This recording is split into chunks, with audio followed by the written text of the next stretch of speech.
ज्ञानी बुद्ध की रोचक कहानी। राजा के यहाँ बुद्ध का जन्म हुआ। पिता ने ज्योतिषियों को बुलाकर भविष्य पूछा। उन्होंने कहा, या तो यह सम्राट होगा और या तो यह साधु होगा। एक तरह से देखा जाए तो सच्चा सम्राट भीतर से साधु ही होता है।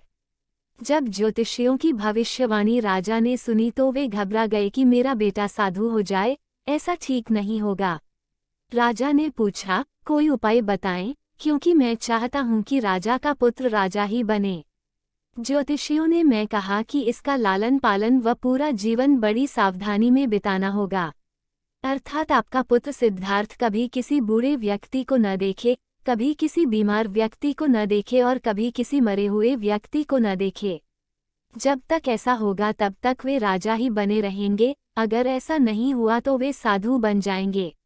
राजा शुद्धोधन ने अपने पुत्र सिद्धार्थ के लिए बढ़िया से बढ़िया, बड़े बड़े महल, अच्छे से अच्छा भोजन, दास दासियां और खाने पीने के सामान आदि वस्तुओं के ढेर लगा दिए। पिता ने पुत्र को सुख सुविधाओं में इतना उलझा दिया कि उसे बाहर का संसार याद ही नहीं आया। शुद्धोधन ने समझ लिया कि अब इतने सुखों के आगे साधु बनने का प्रश्न ही उपस्थित नहीं होता। वे निश्चिंत हो गए। राजा शुद्धोधन ने बिल्कुल पक्की व्यवस्था कर रखी थी कि उनका पुत्र सिद्धार्थ जीवन में कभी भी वृद्ध, बीमार और मृतक व्यक्ति को देख न सके, क्योंकि वे अपने पुत्र को खोना नहीं चाहते थे। सिद्धार्थ का जीवन ऐश्वर्य और सुख सुविधाओं में बीत रहा था। उनके जवान होने पर एक सुंदर कन्या यशोधरा से उनका विवाह हो गया। विवाह हो जाने पर शुद्धोधन की आधी चिंता मिट गई। अब तो शादी हो गई, अब कहाँ जाएगा? अब तो मेरा पुत्र बंधन में बंध गया है, अब उसके कहीं जाने का सवाल ही नहीं उठता।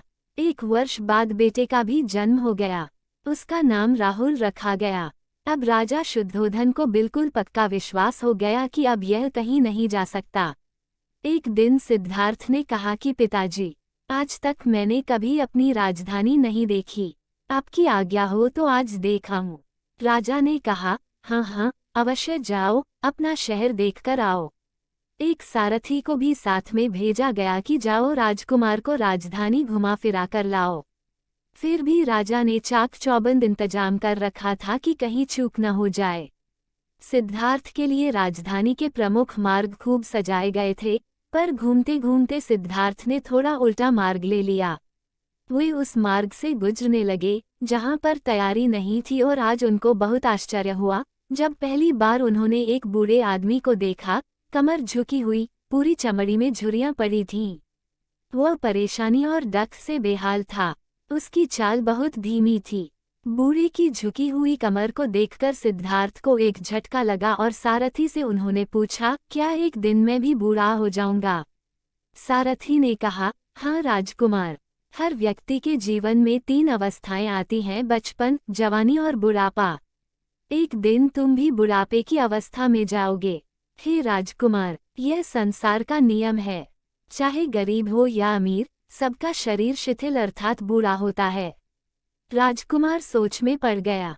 सारथी ने रथ को आगे बढ़ाया तो कुछ दूरी पर एक बीमार व्यक्ति मिला जो रोगों से घिरा हुआ था। उस पीड़ित व्यक्ति को देखकर राजकुमार का मन बहुत ही दुखी हुआ। राजकुमार ने पूछा, इसको क्या हुआ है? सारथी ने कहा, यह व्यक्ति बीमार है, इसलिए यह करा रहा है। इस संसार में दुख और सुख दोनों हैं।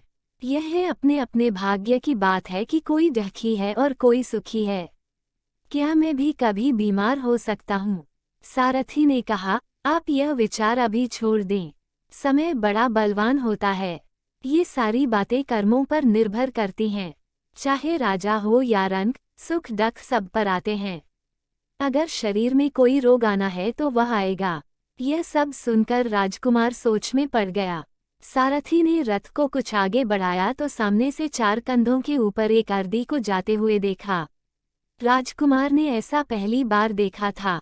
उसने सारथी से पूछा, यह क्या है? यह आदमी मर गया है। यह मुर्दा है। जो व्यक्ति मर जाता है उसको बांधकर शमशान भूमि में ले जाते हैं, फिर वहां पर उसे जला दिया जाता है।